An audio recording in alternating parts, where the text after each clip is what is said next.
Welcome everyone to this amazing Fireside chat. I'm really excited to have you all here because the topic that we are going into is very exciting.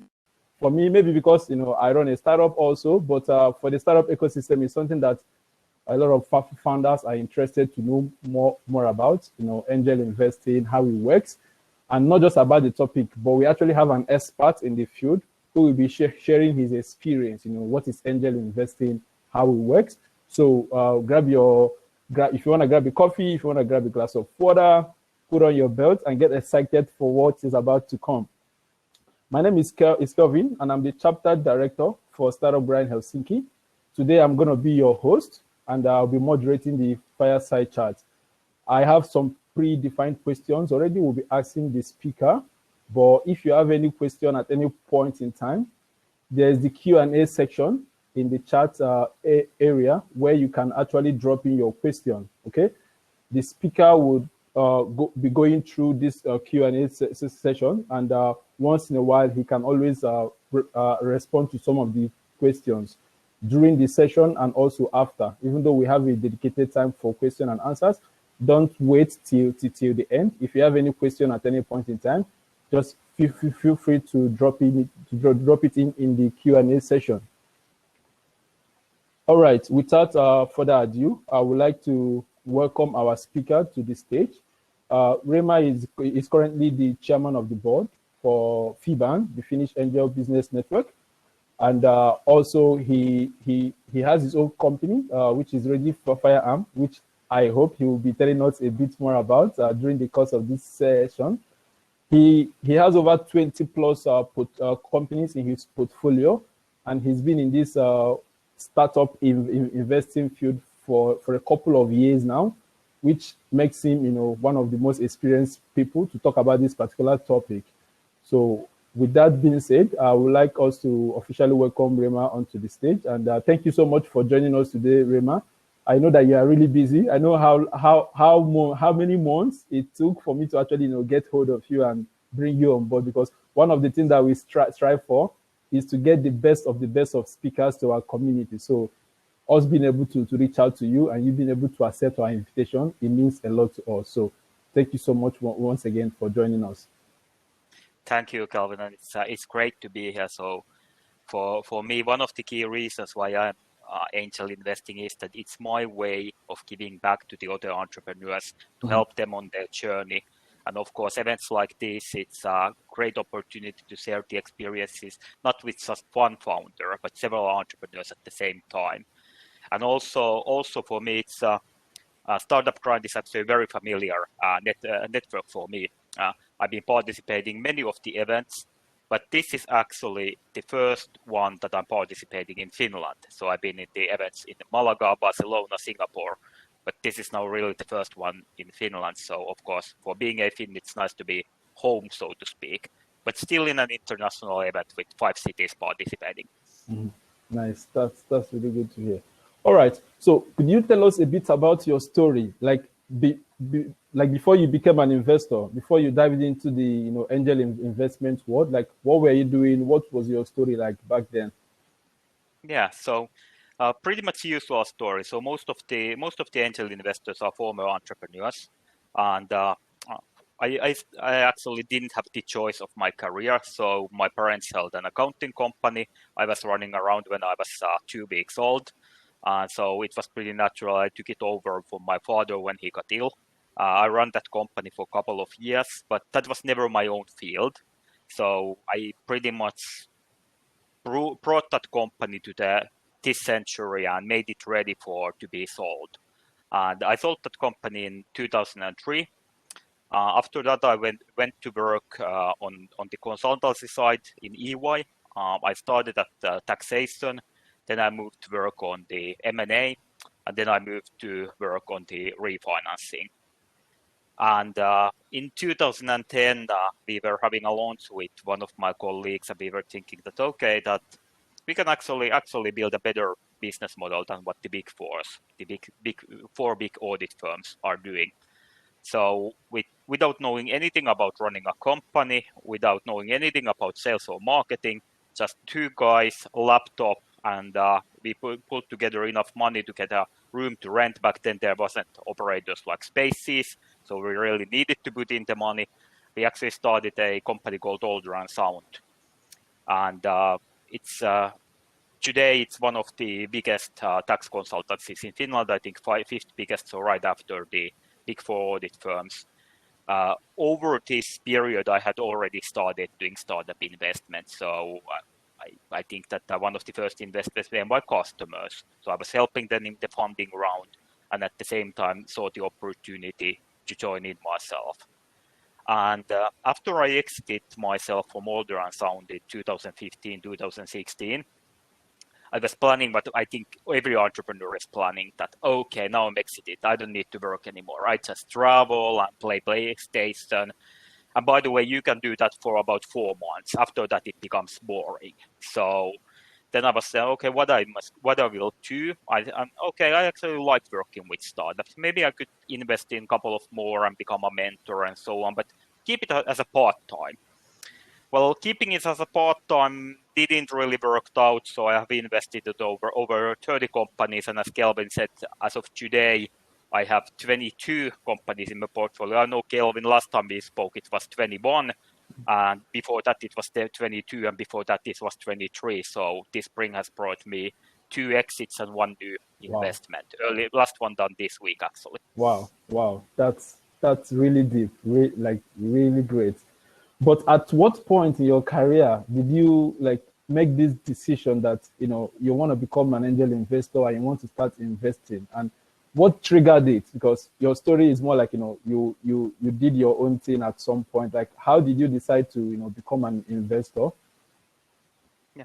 So in the end, it came from 2 things. So one, really finding something to do, and especially finding something that I feel that I can give back to the other entrepreneurs. So I've been lucky in a sense that I've been successful as an entrepreneur. I've been able to build a company that succeeded. I've been able to exit that one. And then I realized that there are other founders who are seeking advice. Of course, money as well, but more importantly, the advice. And I sort of started mentoring the founders. And since I have, after my exit, some capital available for the investments as such as well, I started to invest in those startups. And at first, it was not something that I thought would become my full-time profession.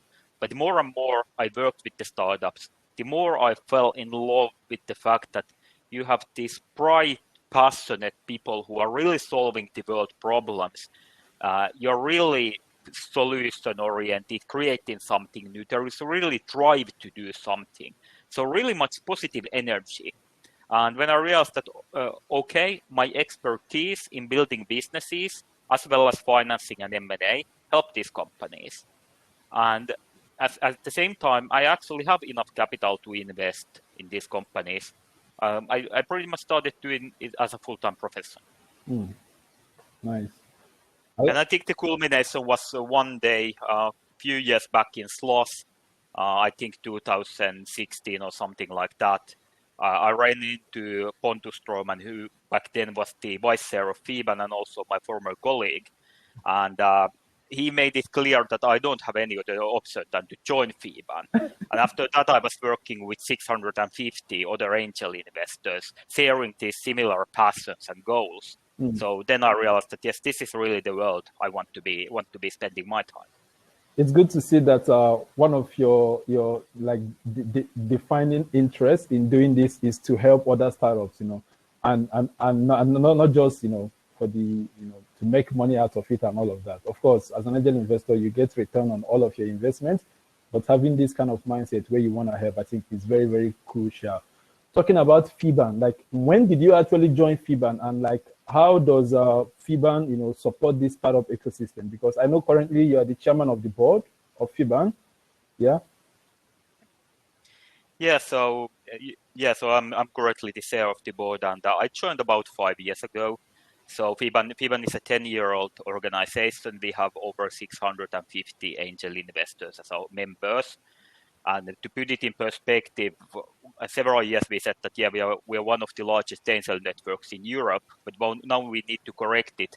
We are the largest angel networks in Europe and one of the largest in the world. Wow. So even the US networks are usually a bit smaller. Reason for this is that the setup that we have in Finland, that we have one network that covers the whole country, is pretty unique. So in most of the countries, there are, for example, some industry-specific, vertical-specific, or area-specific angel groups. But in Finland, there's practically one main network. And for startups, it means that there's always one source of funding. So you can reach out to all of these 650 investors with one application.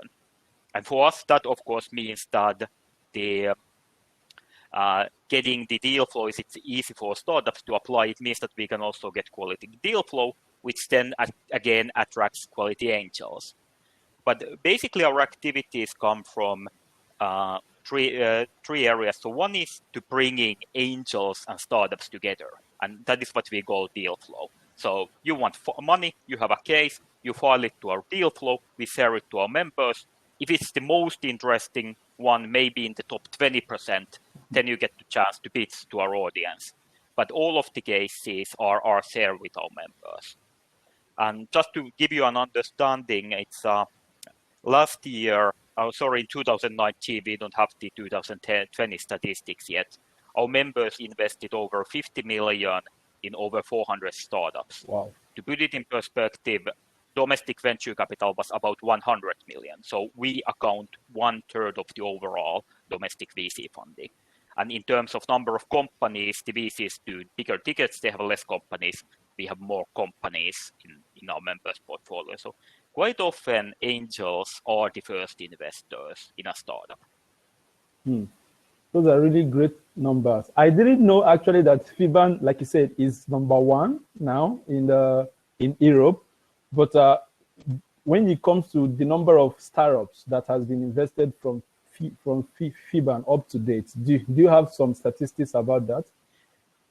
Yeah, we estimate that it's over 2,000, and currently the portfolio is estimated to be between 1,600 to about 2,000. Wow, that's really huge. It's a good information for me because I didn't even realize this as FiBAN. I thought that FiBAN is like, one of the best in Europe or one of the top, but now it's like we should pride ourselves. I think there's a couple of elements that help. So one is that, of course, we have a thriving startup ecosystem. Mm-hmm. So there is really something to invest in, and some companies that do need the support and benefit from the support of the business angel. But also, I think that if I compare to other countries, we have very good cooperation between different investors. So the angels syndicate between themselves. So there are several angels joining in the same deal. Mm-hmm. So it's not that competitive. It's more cooperative. And same comes between angels and VCs. In many countries, it's viewed that you either, as a founder, select the angel track or the VC track. Mm-hmm. But what we see quite often in Finland is that angels invest first and VCs follow the angels in a later rounds. And overall, I think that those are the two elements that really help to build the pipeline. But yeah, in the end of the day, it always comes from having the good companies. We have good examples, Denmark, France, where they have a lot of capital looking for companies, but they don't have good startups. So the local ecosystem doesn't develop. The Danish business angels, for example, they organize what they call startup safaris when they go to certain countries, for example, Lithuania, Poland, Kenya, to find something to invest in. I don't need to go outside Helsinki. Wow. That actually brings me to my next question, because you made mention about angel investment now and also VCs. So from your perspective or point of view, what would you say is angel investing? How does it work, and how does it differ from like venture capitalists, like the VCs? Yeah, I would say that the most important difference is that the angels always invest their own money. So it's always our own money that we put in the companies. Whereas the VCs, they are funds. They get their money from LPs, limited partners, who are their investors. So of course the team has some investment in the fund, but it can be something in the range of a couple of %. So they are mainly operating with other people's money, whereas the angels are always operating with our own money. And that's something that, for a founder's perspective, there's something which makes that fact makes these two investor types different. So for fund, you usually have 10-year maturity, meaning that they do new investments 1 or 2 years, then they do follow-on, growing the companies on years 3 to 7, and then on years 8, 9, and 10 they are doing the exiting.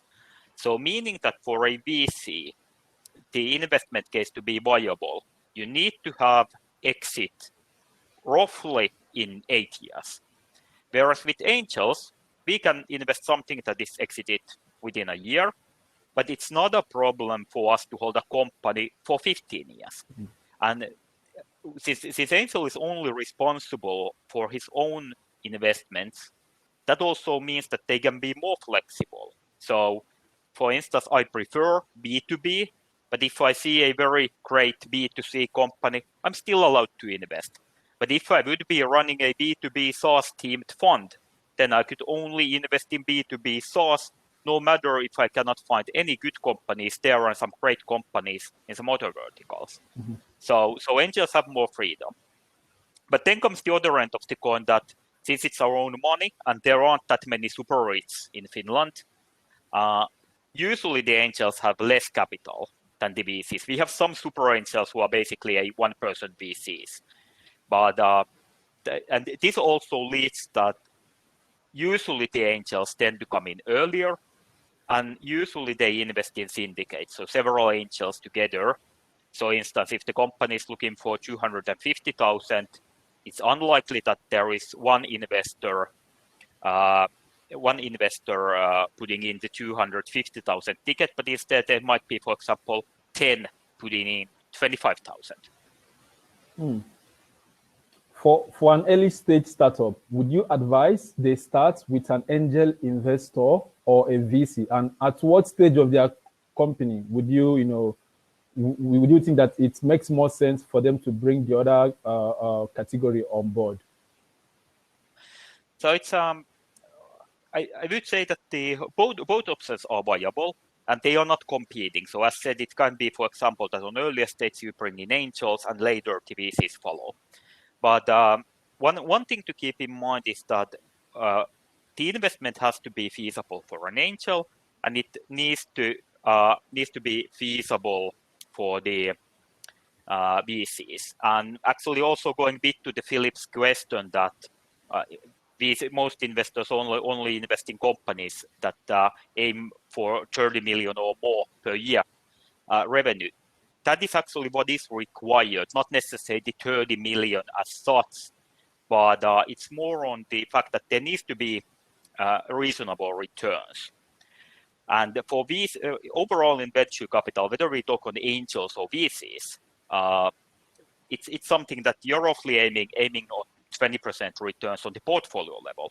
But these are super risky investments. There is this rule called 5-2-2-1.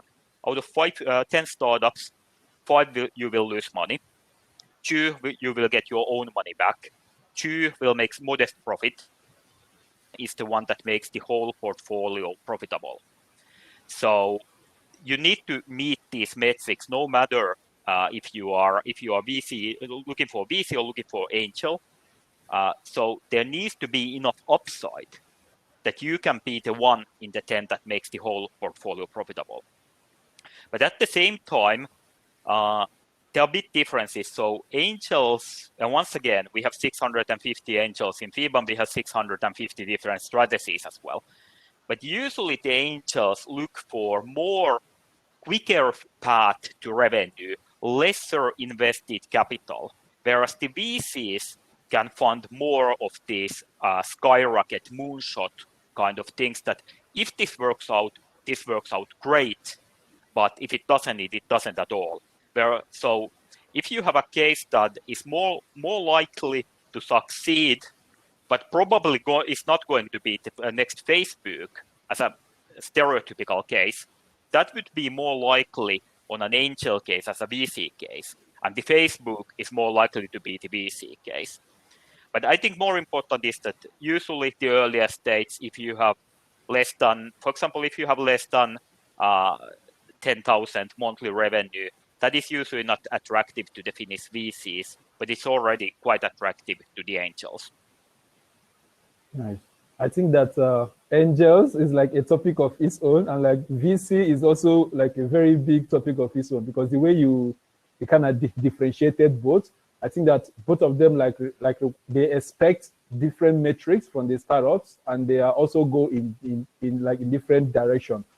But how can a startup actually attract an angel? Like, what are those things that an angel could look out for in a startup that makes them like very exciting to jump on board and invest in the startup? Yes, so there are several things. So, for most important, because it's an early investment, it's really the team, and so do you believe that the team can succeed what they are trying to do? And of course, you look at the personalities. When you talk with the team, you get for example, everybody who is watching this show already knows that Calvin, you're super energetic, you're really extroverted, outspoken, and then you look at their track record. So, do they know what it means to compete really hard? That you can see in the past. For example, have they been competing in sports? Have their college record looking like? Have they previously been in a position where it means that you need to be competing tough? Have they been entrepreneurs previously? And those are the elements that you can start to digging into. And also that it's not a founder, it's always founders. So how the different team members are complementing each other's skills. Then the second is the problem. So is this problem worth solving? And so a lot of founders love about their solution, love about their product. I would say that don't love your product, don't love your solution, love the problem. Love the problem enough to really understand that what is the best way to solve that problem. Then you really have the competitive advantage. So these are basically the main elements. Then this comes that, okay, is the solution good? Is the product good? And is it scalable? So that is what comes in overall into venture investing, that you need to get returns on the money. And if you think about, for example, a SaaS company, once you have the product ready, it's very easy to sell and buy. Well, selling is never easy, but you don't have basically any burden or any hurdle to sell it. But if you, one of my portfolio companies manufactures materials to replace plastics and oils from cosmetics using side streams of the pulp and paper industry. That means that we don't have any revenue until we have a plant. That is not very scalable. You need to first invest a couple of million to have the plant in place, and only then you can start even getting customers. So for that reason, most of the investors, especially angel investors, tend to the scalable companies, and that of course underlines software and SaaS, which are the most scalable ones. But when it comes to you as an investor, like what kind of startups that gets you very excited and you wanna jump right ahead and invest? I actually try to not get excited. So because those are the mistakes that I did at the beginning of my career. The world is full of great ideas, and I got excited about the idea. And only then I realized that great idea doesn't mean great business, and great business doesn't mean great investment. But for one, it needs to be, so once again, I would start from the problem. So really problem worth solving. If the problem is getting coffee and your solution is that you set up a coffee shop, that's not very exciting. Getting coffee is actually, for me, it used to be a huge problem because I was total coffee addict until I quit it maybe half a year ago. But then if it would be addressing this problem in a different manner, for example, if you look at a company called Slurp, which does coffee as a service, they found a whole new way of selling coffee, and instead of making it on-off, having brick-and-mortar premises on and off transactional purchases, they made it as a service concept. You get a package of coffee to your house every month. So some kind of disruptive element.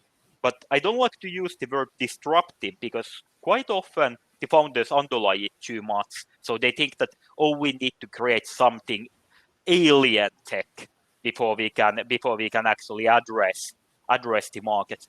No. Take the existing problem and find a better way to do it. That is basically disruption in a nutshell. And if you're a better way, if you can produce it, for example, on a price that your competitors cannot match, then you will take that market. Then you have disrupted it. Mm-hmm. Nice. That sounds really cool. I think we can take some questions from the audience. I can already see some couple of questions in the Q&A area. So you can feel free to pick any of the questions and respond. Then I will just click. So let's start from beginning, and Philips.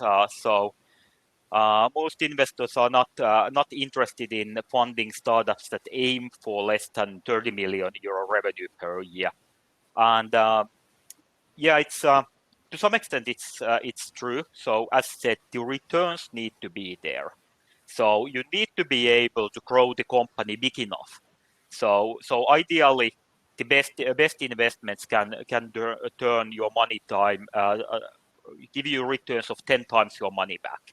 So that is basically that if I invest in 1 million level, it means that I need to be able to exit in 10 million level. And actually, since getting to the 10 million probably means a couple of additional funding rounds, I should probably be able to get even higher exit value. And that means that if the company is not able to hit big enough revenue, it's not you cannot get suitable returns. So that doesn't work out. But there are differences once again between VCs and angels. So angel can invest in this kind of company. Valuation will be lower, but also probably the investment amount will be lower. So for angel, we can do investments. Typical angel invest is ticket. Also, the individual investors' investment is in Finland is 20 to 25,000, and the median round is 250,000. Whereas in VC, the 250,000 is pretty much the minimum, and in most of the VCs, it's too small; they cannot even do it. You can meet them in slots or events, but those are very difficult to locate directly. Whereas I wanted that the startups can find me. And also the name Ready, Fire, Aim actually comes from the most common thing that I say to startups. Ready, fire, aim. So if you have a product, put it on the market. We can make a better product later. We can fix the bugs later. But we really need to put it on the market first. And I've also been trying to use it as a vehicle for me to bring the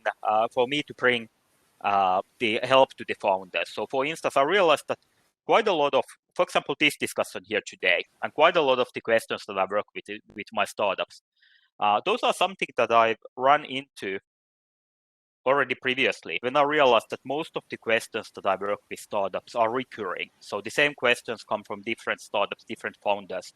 I also started to build up a blog about these things that I've been also working with other companies and sharing it with other founders and other angel investors. But as an investment company, it follows my thesis. So B2B preferably, some revenue, more likely to software and SaaS than hardware, and based in EU, preferably in Nordics, and Nordics meaning Nordics and Baltics.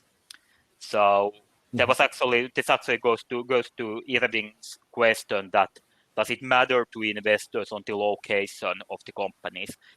Less and less.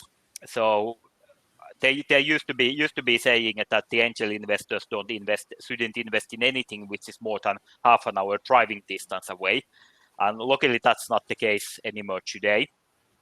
But it's still, for me, it's there are maybe two elements that restrict the international investing.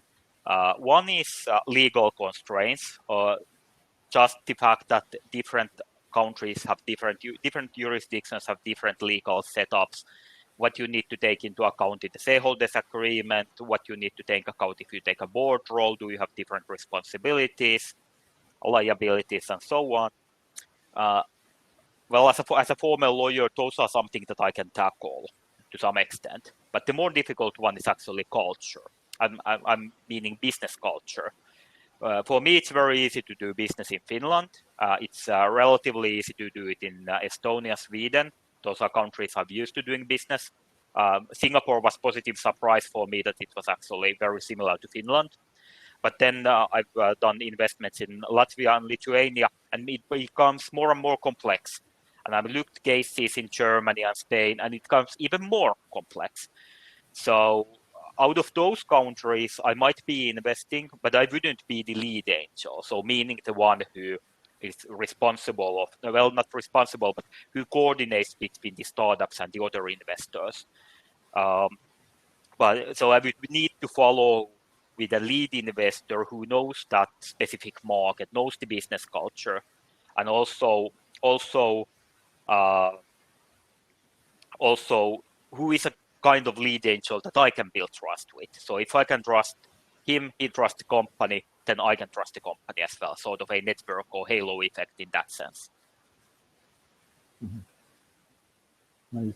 I think that was a question from Wang, yes. Right? You just answered now. Okay. Sorry about my network drop. Do you want to continue with the questions on the chat now? We can take a couple. So okay. There was this question on. Let's see. Oh, I'm actually at the bottom of the list, and not at the beginning of the list. Acqui-hiring. Is it an exit strategy for an angel? Well, it's not ideal. It can be an exit strategy. And once again, we need to keep in mind that bankruptcy is also an exit. Not very good one usually, but exit nevertheless. Usually in acqui-hire, the prices that are paid for startups are not high enough to make decent returns for the investors. So ideally, you are aiming for trade sale or secondary transaction in the future funding round. But once again, it's acqui-hire is better exit than bankruptcy. Product exit is better than acqui-hire, and trade sale is better than product. So of course, you always look at the options that you do have. Maybe one thing to underline is that we are not seeing that many acqui-hires in the Nordic markets. So mainly being that if companies want talent, they offer salaries. It's more common in US than what we are seeing here. And then one question that Philip has, it's something that I like to address, that if I invest in a startup but it fails, I want to put it in a sentence, when I have invested in startup that fails, how does it affect the relationship with founders?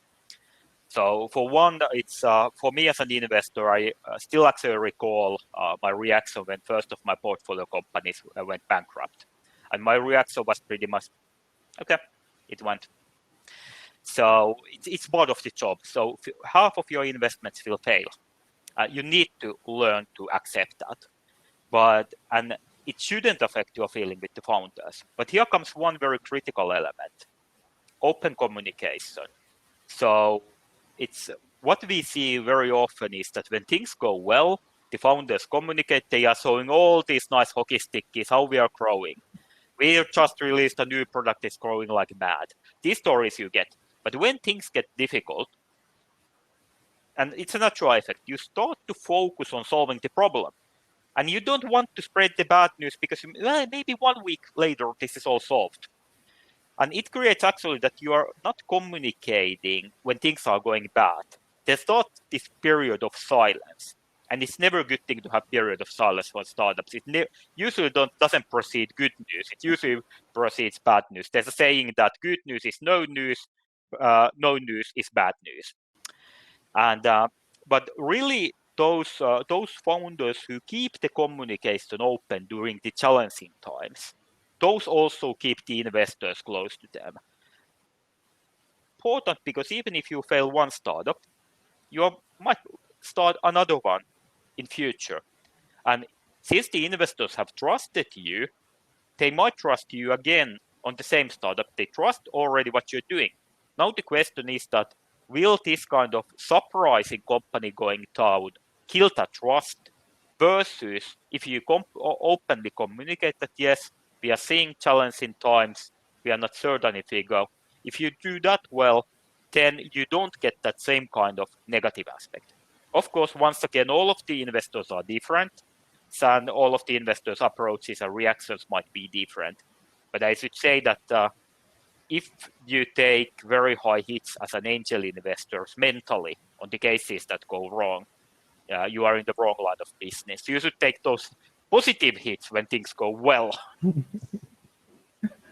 Yeah, I think that's really true, because everyone, like, spreading the good news, or the good case practices and stuff like that, it gives people a lot of energy. So most times, shying away from the bad news, maybe not intentionally, but like you said, the founders might feel like, in a week time we'll fix this issue, so there's no need to talk about it, right?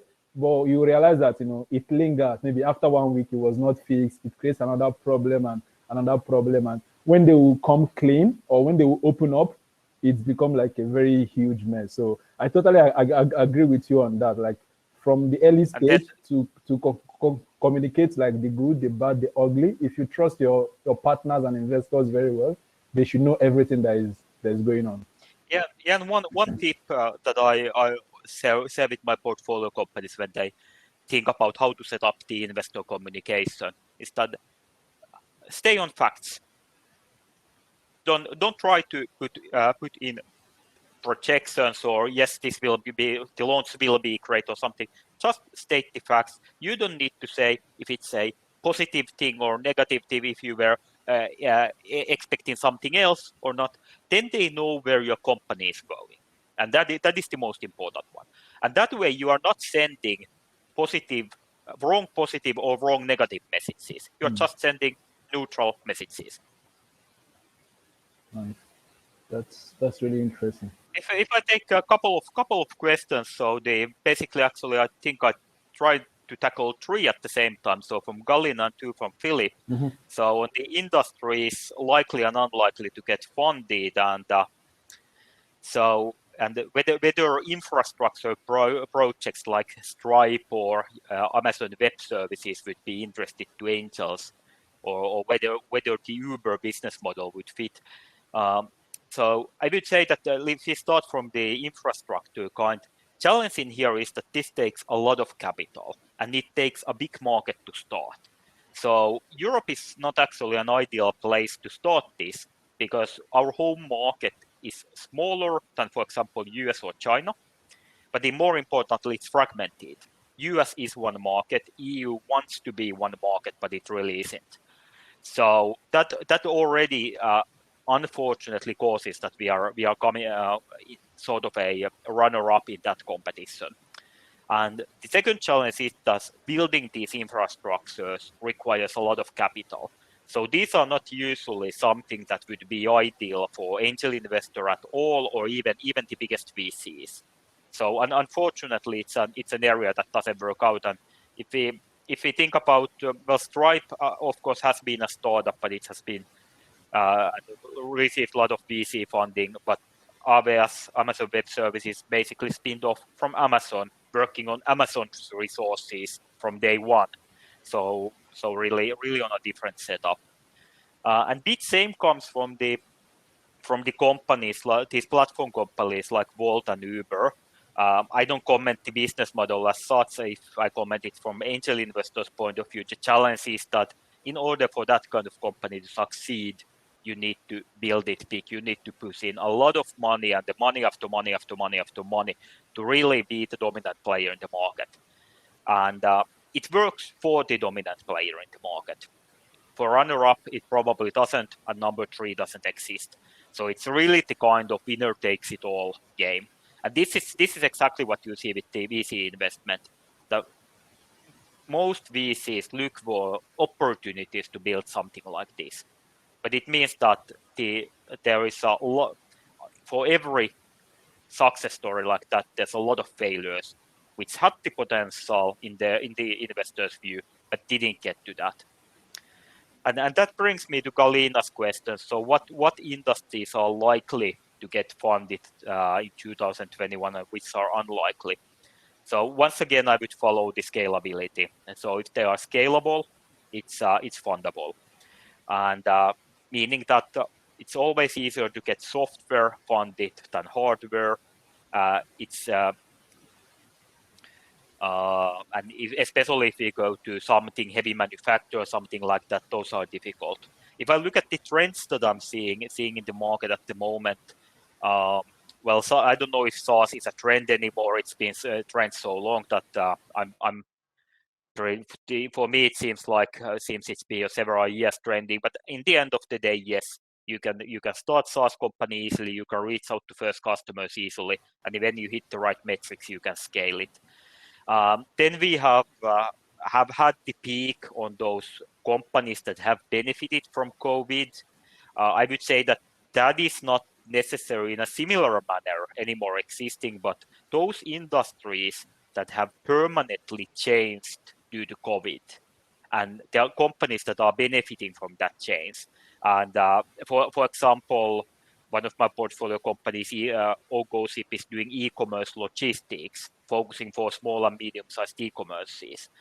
So, of course, e-commerce, COVID increased the e-commerce, but I believe that it will be a permanent effect because now there are more and more people used to buying things online, and also there are more and more retailers used to selling online versus brick and mortar. And we can see similar effects in other industries as well. So those are the ones to get funded, but I wouldn't be too concerned on the industry.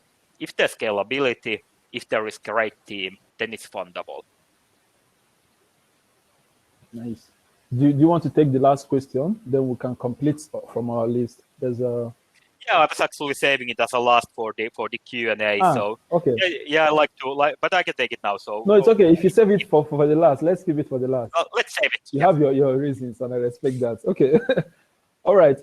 So currently you have 22 portfolio companies, right? Yeah. How do you find these companies? Of course, apart from FiBAN network, which I know might help in some way, but how do you personally go around scouting these startups? Do they approach you or do you approach them? If you approach them, where do you find them? How do you get to approach them, assess them, and what's the process like for you? Yeah, of course, it's pretty difficult to approach a startup as such because you never know who is raising funding and so on. So for me, it's over 1,000 companies that come to my to my desk every year, and this includes everything. So most of the decks I will disregard in maybe 1 or 2 seconds. So good tip when you write the decks. The decks are not necessarily read. So already in page 3, you have to have me interested in the case.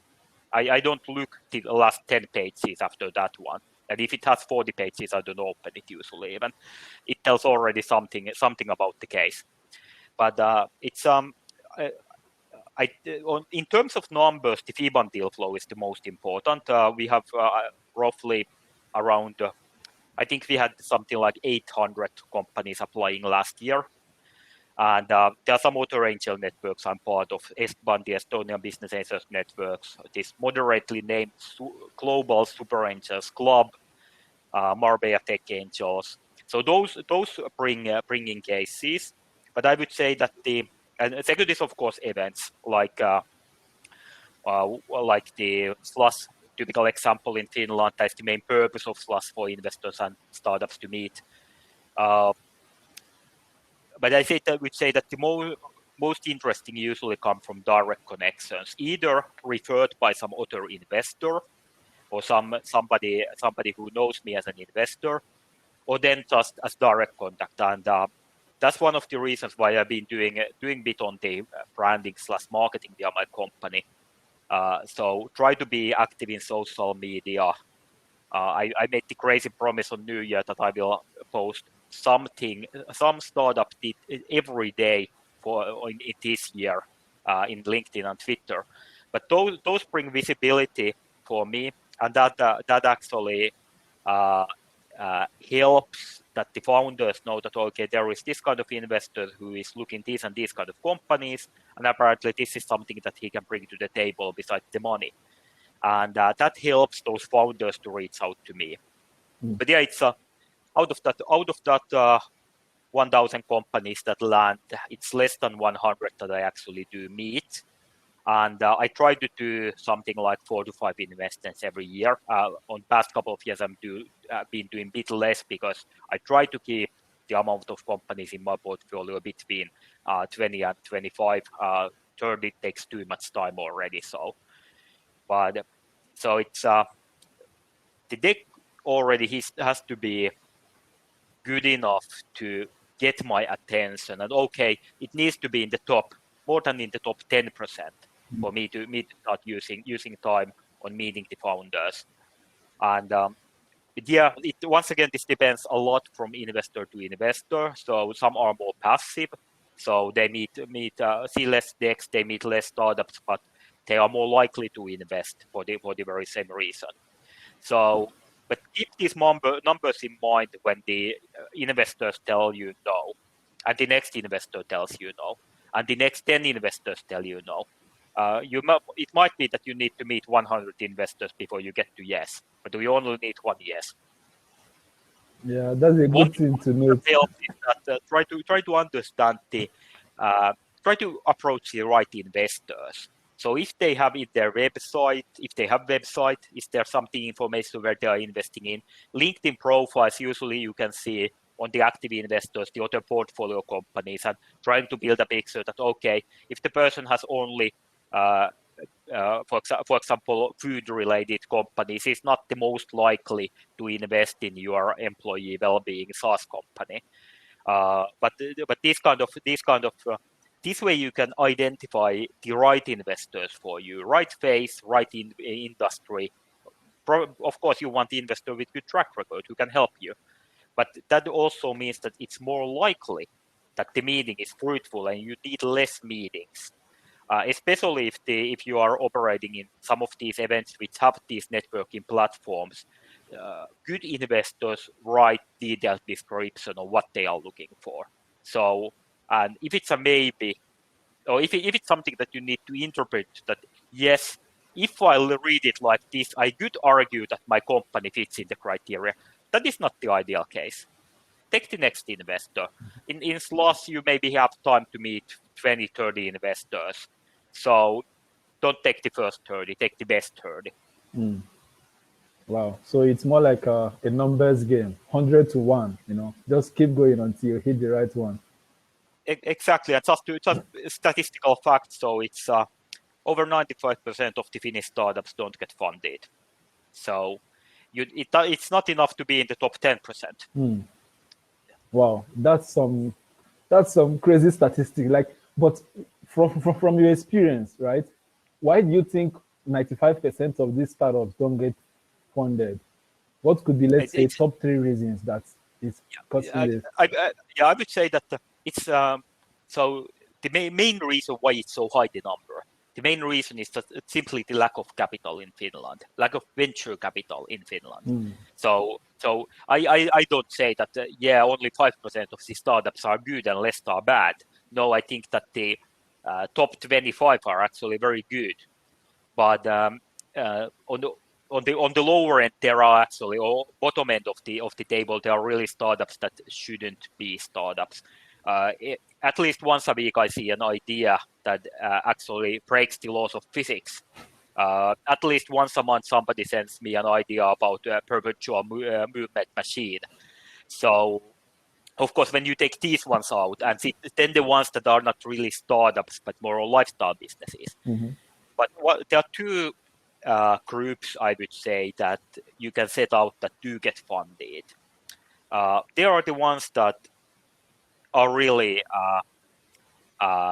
nucleus for great business. So there's great team, there is really problem worth solving, and there's already, you don't need to have product for that, but there is already proven traction that the solution will be unique and scalable. And then is the other that the team, and especially the CEO, is a rock star. who can convince that, okay, we don't have actually anything, but this we will gonna build. And who is really able to get the investors to believe that, yes, they can do it. In the Finnish markets, I would say that it's easier to get the funding on the first approach. But if you look at, for example, US, it's more important that you have the rock star. But this is also something to keep in mind in later stages as well. You have already solid business, strong track record, and you are going to the A round with VC. Now the A round VC doesn't, you have nice track record, but can you take the next step? They want the rockstar again. So at one point, you probably end up hiring the rockstar CEO. Question is only when. Nice. Okay. One last question about ReadyFire AM, your company, before we go into the other category of the questions. Like, what's your like plans? Because now you have like 22 portfolios, and how, like, are you hoping to maybe expand it to a bigger company and have people like do, let's say, investment relation and categorize it in a way where it becomes like not just you running it? Do you have some thoughts and plans around it so far? Yeah, it's a good question, and actually one of these that I've been thinking about. It might be possible one day, but as of today, it's still it's manageable in this way.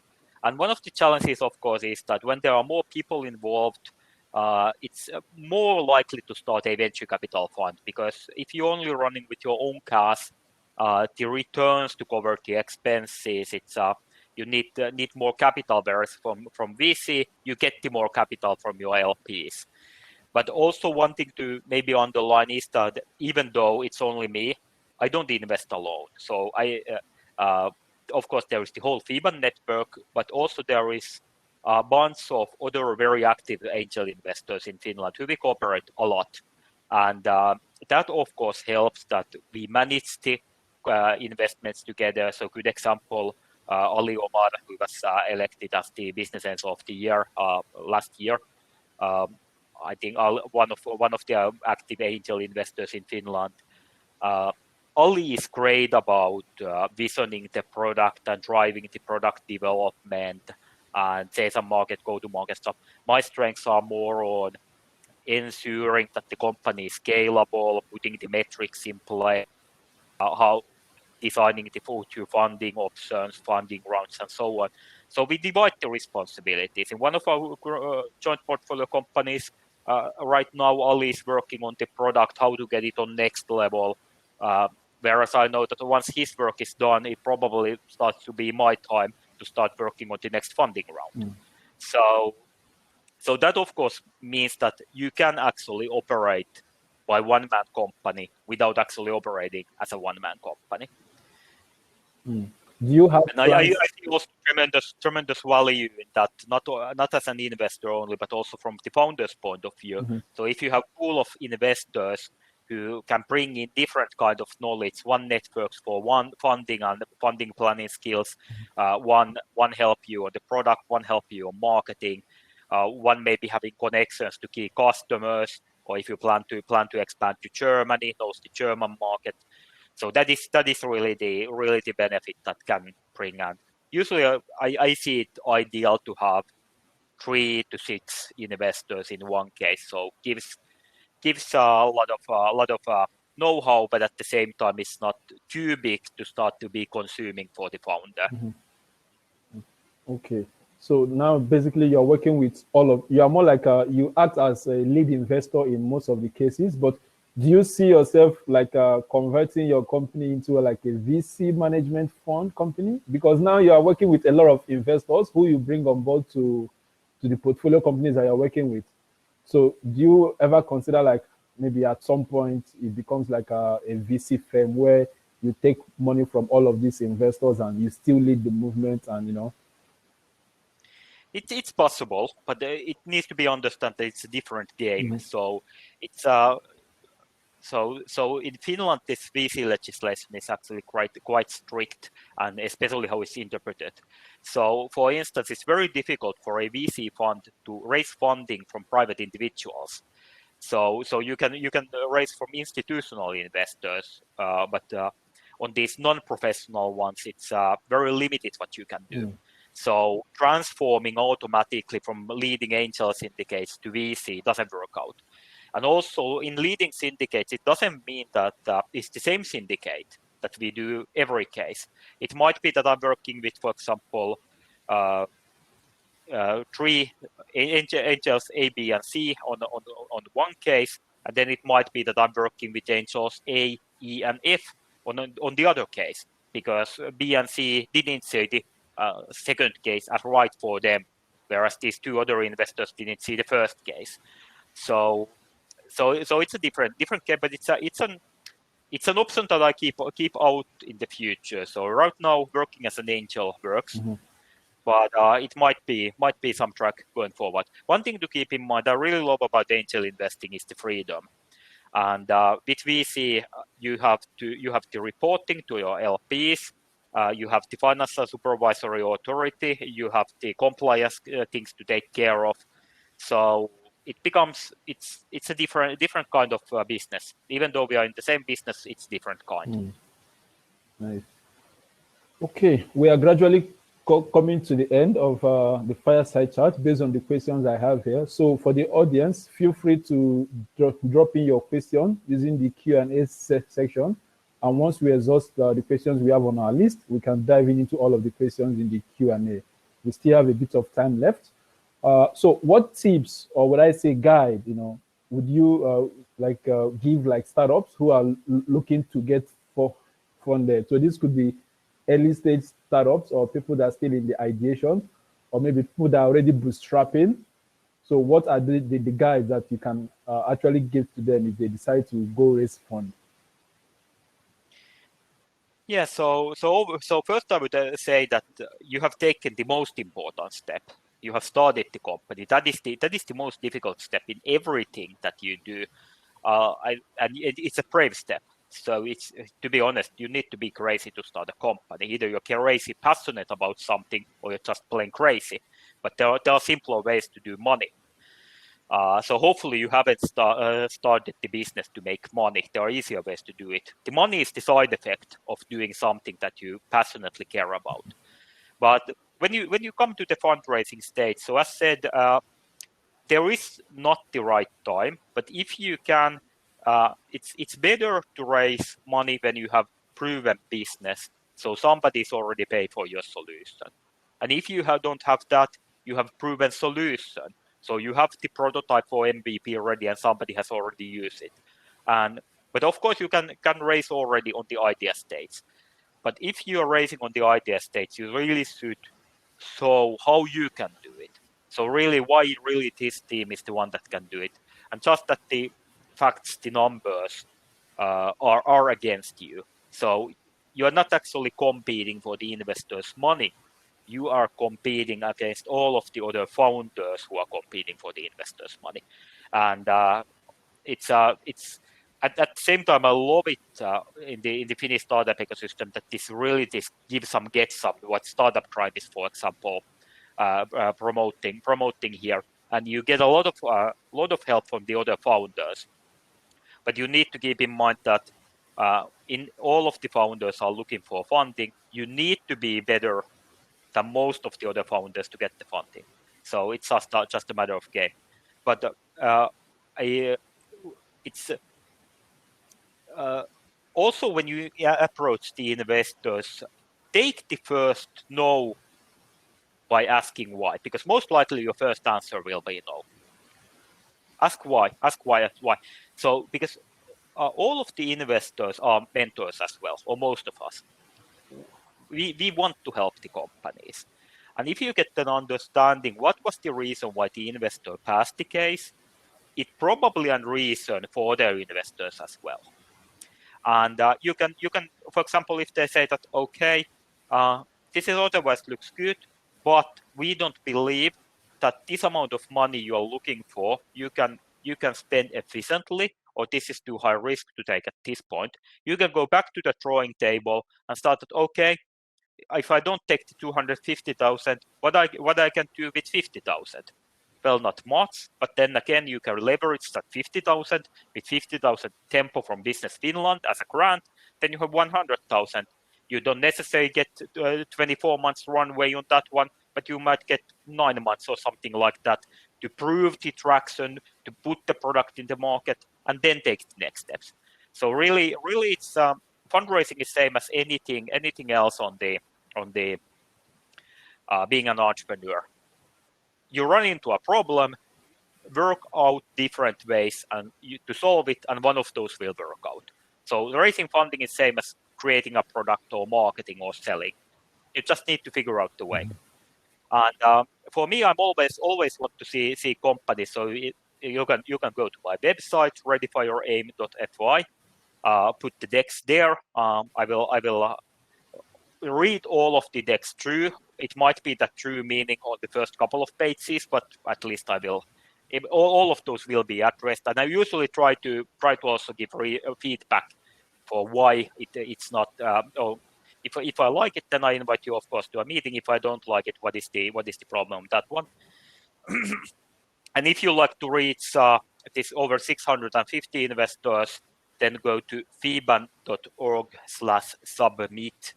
So you can submit your case to the FiBAN deal flow, and all the FiBAN services are always free for startups. So it's a non-profit organization. There are startup platforms in Finland that are not non-profit.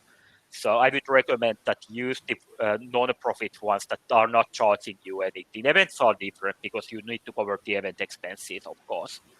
But overall, in these kind of who say that, okay, we promote your startup to 100 investors in exchange for 300 euros.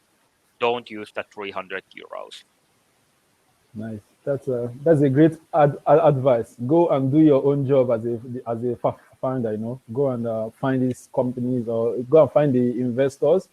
Do your due diligence and don't pay some companies to do those stuff for you, because at the end you don't just want their money, right? You also want investors that they match based on maybe personality, based on their passion, based on their concept and all of that. So if you just go for the money, you might end up getting someone that maybe you start to fight because you both disagree and a lot of stuff are not working out. So that's a really good tip. Okay, I think exactly. And if I build on that one, it's for me, that's one of the most important elements. So I can even skip the greatest of opportunities if I feel that there is not a match between me and the founders. And that one of the reasons is that I know that I am a hands-on investor. Even when I say that, okay, in this case, I'm going to be hands-off, I probably end up being hands-on at some point. So it needs to be that we have good working relationship. And it goes both ways. The founder needs to trust me. I need to trust the founder. And I would say that when you start looking for angel investment, also think about what kind of mentor / advisor / coach / board member would be useful for you. So what kind of skills, networks you're looking for? Because most likely you find at the same time the right personality, a right person, as well as the right skills. So you really want the whole package. So everybody talks about smart money, but it's really about you as founders finding the money that can be smart for you. So if somebody takes me to a, let's say, B2C fashion retail startup, well, I can bring in the money, but you can tell I don't know anything about fashion. So I'm not the right guy for that one. Yeah, that's really a good point to note, that it's not just about the money, but it's also about the competence, like the skills and experience that the investor is going to bring on board. Okay, I think we can take the last two questions. Yeah.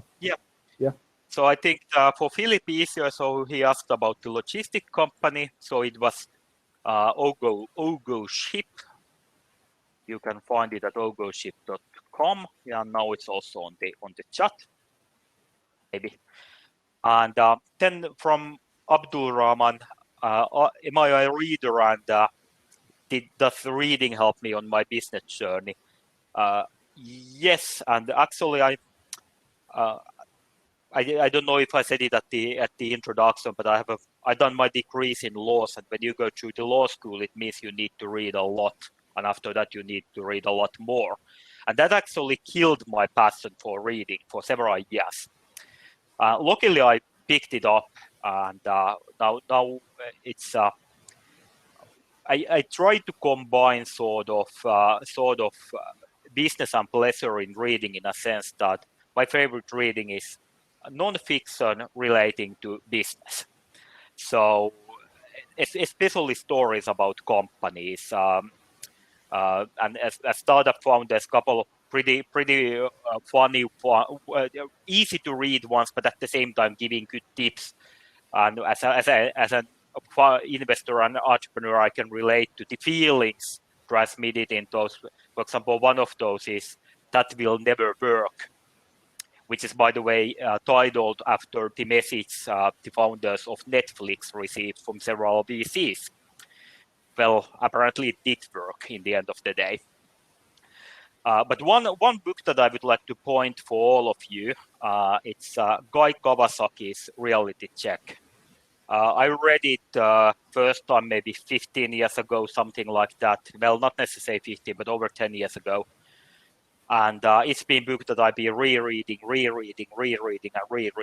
So it's basically a manual on how to create a great company, and very bite-sized pieces on everything on how to make a kick-ass pitch deck, to how to create evangelists, on how to give back to the community. So really, if I would pick one manual for founders, that would be one. It's also super readable book in a sense. Mm-hmm. All right. Daniel is asking, is Reima watching Taco SPL competition via Brella next week? Sorry? There's I'm not sure if it's a question directly from Daniel. It's on the general chat. He's just asking if you are watching the Taco SPL. Oh, Taco ski lift pitch. Uh-huh. Yeah. No, it's I have registered, but unfortunately my calendar is a bit of a mess. So let's see how it will go. So it's but I try to participate. So those are one of the events that you can try to find the good companies. And one of the benefits of this online time is that now all the events are near. I recall on the Taco event that those are interesting opportunities, but it's so far in the eastern Finland. I need to travel and it will take time. But then again, we can take a couple of beers in the evening. But it's so much easier now when you can just log in. Of course, you don't meet people face to face, but that's a trade-off. And I think that people are now so used to working online that the face-to-face meeting are not as necessary as we. The face-to-face meetings are not as required as they used to be. Mm-hmm. Yeah, I think that's one of the things that COVID taught us. There was one post a friend of mine made. He was more like, before you attend a meeting, do a backward question. So before you attend a physical meeting, ask yourself, can this meeting be done online? Yes or no? Then if there's a meeting online, you ask yourself, can this meeting be done just over a phone call? Yes or no? If you answer that, you ask yourself, this call, can I just send a text message and the person will reply and that's it? Yes or no? Then if at the test, you ask yourself, do I even really need to meet this person? So it boils down to like really making these meetings worth it, because, before now we could meet for anything, even though the human interaction is really good. But now with COVID, even going to offices and meeting people has become something that we can live with somehow. So making use of digital platforms to still make all of this meeting happen, saving us time to travel and all of those expenses, I think it's also a good way to move on. And I think that is a bit benefit on the also for the Finnish startups, because as I said, we have a capital constraint here in Finland. But now when all the events are digital, it's easier. I see more and more international investors participating in these events because, hey, yeah, you don't need to fly here. And from Europe, Finland is far. So it's totally different going from Germany to the Netherlands or Belgium than from Germany to Finland. So I think it's benefit. Kirsi asked question. I did notice this earlier. Sorry, I was on the Q&A side, but on the general side, that how I built the connections between founders and investors online, and relating to actually this topic. Now, for me, it's actually never been a question, and partly because I hate Finnish winter. And because I hate Finnish winter, it means that before COVID, I spent 4 months a year abroad. So both in autumn and in the spring. So I've used to work with the companies online already pre-COVID period. And I would say that it's not different building the connection via online call versus face-to-face meetings. But one difference is that you do need to do it more. You need to spend a bit more time. And I think that one important element is that you really do a video call, because then you can see the other party's reactions and facial expressions and so on. So it's easier to connect. I don't think that this is an issue with the founders. Most of the founders are putting the video on, but some of the investors are still using the video meeting as an online call, more on a VoIP than a video meeting. And that, of course, makes it difficult. But you can always, as a founder, ask the investor to turn the camera on.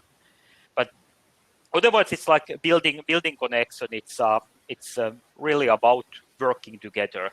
So, of course, I give the impression that, yeah, look at the deck, I meet the founders, and then I do the investment. How it usually goes is I look at the deck, we meet the founders, we go through the business idea. I might have some recommendations on ideas. We might be going back and forth. It really varies, but it's not uncommon for it to go 3 months on these kind of discussions before doing the investment decision, actually. And of course, over those 3 months, you have built very strong connection with the team. And that is the way I want to do it. So I want to be able to help the founders. And with those coachings, you can see that, okay, can we find something that I can help or not? And that is my ideal way of doing due diligence. So if I work with the founder as a sort of mentor for a couple of months, then I start to know what the team is capable, how they react, what kind of personalities, what their skills are. Of course, I can go through LinkedIn, I can go see what kind of grades they got from school, but I trust the really working together more than the basically doing just on the paperwork side. Of course, it depends also the stage of the company. I guess that most of the startups here are on the earlier end, but for example, one of the companies I invested this week, unfortunately not public yet, they are already doing 1 million revenue per year. So of course there is already existing data, existing material, existing traction that you can build your due diligence on. Nice. All right. I actually have one final question on my list, but before then, for the audience, if you have any question that has not been answered yet, or if you have anything in mind you want to ask, this is the time for it, because we are gradually coming to an end for this fireside chat. So while we wait for any last quick questions from the audience, Reima, can you give like some final words to startups that are currently like watching? It could be about angel investment, or it could be, some general thoughts based on your experience in this industry. I would say that you are doing the most difficult thing in the world, and you should be proud of it, first of all. And so it's I think for that reason, it's very important that when you build your startup, it's based on your passion, because there will be the difficult days, and those days you need the passion to drive you through. But at the same time, because it's so difficult, and because it's your passion, when you succeed, I have been sharing that feeling with other founders and as myself as a founder.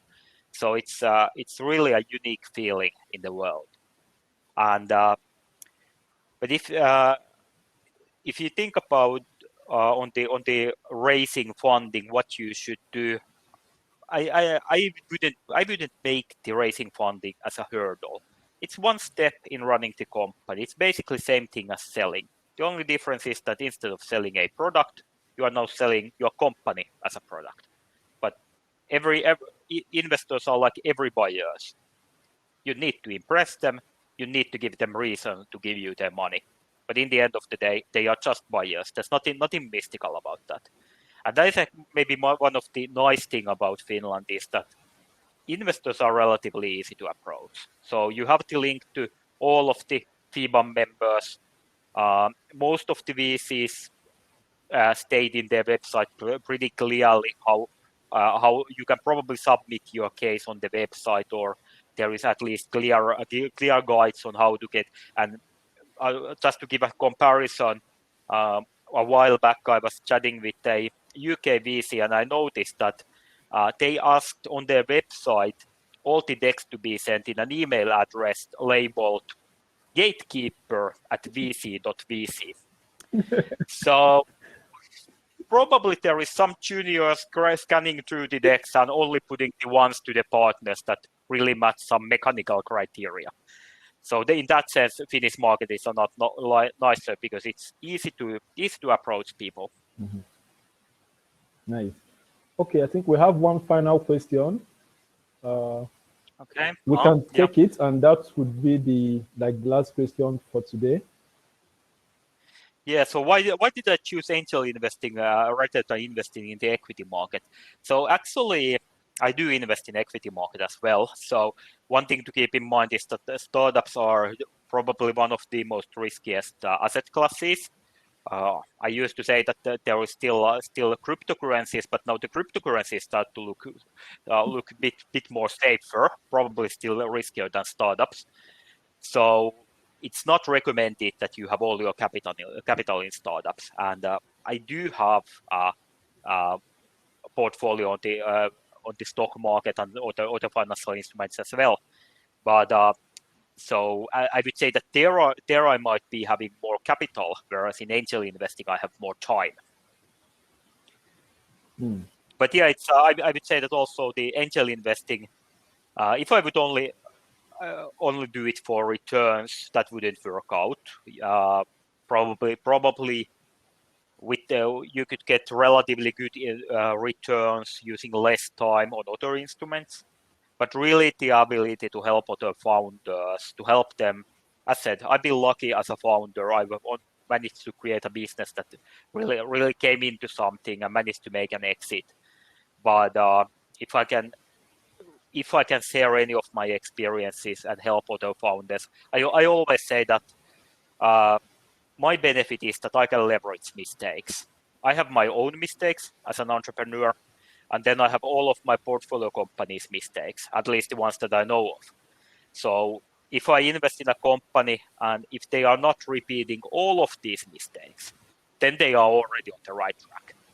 There's still yet to be seen the one that would avoid all of the mistakes, but that's what being an entrepreneur is. You make a mistake because you are working in uncertain area. It's not about whether you make mistakes or not. It's about what you learn from them and how you react to them. Nice. That was a great answer. Okay. I think that's all for now. We were able to go through all of the questions in the Q&A box and also from our own list, and we are still in time. So that's really, really good. Thank you so much, Reima, for your time. I don't know, we can't appreciate you enough because I know how busy you are with your, managing your portfolios and all of that. But you being able to give us your time to share your experience with our community is something that we really, really value. And with that being said, I want to say a very big thank you to you for coming to share your experience with us. I follow your LinkedIn, and you share your great tips of startup every day. They are really amazing. I'm thinking, is it okay for you if I share your LinkedIn on the chat so that people can actually follow you? because Yes, I please. believe that what you share there every day, sometimes I read them, I'm like, man, you should go and write a book. You know, you need to document them into something. You know, it's so powerful, really. Yeah, you never know. You never know actually what might happen. But those are actually, this actually whole project started that those are actually all something that I have went through with some of my portfolio companies. And if I feel it's something that might come up again, I've written it down to one file. And late last year, I was looking at that file and how many tips I have here? Then I realized that, oh, I have more than one for each day of the year. Maybe I should start posting these. Nice. So that's where the idea came from. But so it's those are really none of that is something that it's done for social media. It's really something that we've been discussing with the startups and come up, and then hopefully something that I can. First, I started to write those down to leverage them with the other of my portfolio companies, but then I realized, same with my blog, that I want to share it with other founders as well. If it helps them, it's not anything away from me, but if it's any benefit from rest of you, it's even just one person, then it's meaningful to do. Yeah, that's true. I just shared your LinkedIn profile on the chat, so everyone feel free to go and follow Reima. Every day he posts this amazing tips. So once you see some of them, just give it a thumbs up. And yeah, also thank you all for joining this Fireside Chat. Our amazing audience. Actually, there's no Fireside Chat without you, the audience. So we really appreciate you bringing out the time to be part of this. Then for Spaces, our event space partner, I know that some of us might be wondering, this event's supposed to be hybrid, as we said, you know. So eventually, we're supposed to have this event at Spaces in Positalo, where, you know, myself and the speaker and my team will be there to record and broadcast everything live so the audience can join. But due to some unforeseen circumstances, we had to change all of that. That's why everything became virtual. But we still want to thank Spaces for the, you know, giving us this kind of opportunity to have this event at their location. So for the future events, most probably it's going to be hybrid. So we're going to be using Spaces for that. And also for the cities that collaborated with us, we actually had 4 cities cross-promote this event, which actually helped us get up to 90 people to sign up, which is really good. Thank you so much, guys, for, you know, being part of this, joining in, and I hope you're able to learn a thing or two. And to my Startup Grind Helsinki team, you guys are amazing. This event will not be anywhere close to success if not for the effort we all put in it. The marketing team, the customer experience team, the media team, everyone really played a very big role. And I'm really happy that we're able to host this event. I'm actually going to be going back to the recording just to check everything that you said, because they were super valuable and I couldn't take notes for everything. So we'll also be sending out our newsletter, which will contain the recording from this Fireside Chat with also the links that we shared, both for FiBAN, for Reima's company and his LinkedIn profile, everything, so that you can always go back to them in time. But with that being said, we would like to close this Fireside Chat. So thank you, everyone, for your time. And I hope you all have an amazing Easter celebration, if you do celebrate. But in general, have an amazing weekend. And see you guys in our next Fireside Chat. Because we have a lot of Fireside Chat events coming up for next week, next month, next 2 months. So keep an eye on your inbox to see more events from Startup Grind Helsinki. Thank you, guys. It's been an honor having this event, and have a nice day. Peace out. Thank you.